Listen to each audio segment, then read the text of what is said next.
There's this guy on here. He's funny.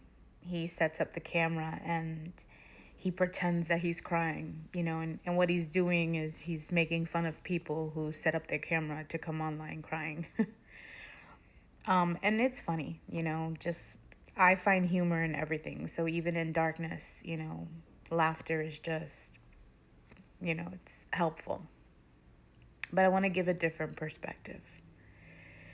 A lot of times people see crying as a weakness. They expect to see everyone, just sharing the good things. And that's the thing, social media today isn't what it was when it first popped off. Early in the 2000s, MySpace, Twitter, like those things when they first popped off, you were just really talking to people you knew, your friends. When I left the Bronx, I stood in contact with a lot of people that I still love and wanted to know about their lives. And we did that via social media.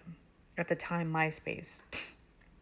Then college students, with the introduction of Facebook. And people started to go on Facebook and air dirty laundry. And we see where social media is today. And now social media is a business for some.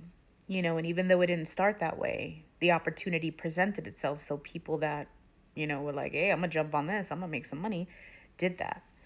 And because people tried to bring a platform that was originally meant to connect people, it was an opportunity for people to share their lives regardless of what they were going through. It turned into everything has to be aesthetically pleasing. Everything has to be perfect. Lighting has to be perfect. Sound has to be perfect. You can't cry. You can only share good things.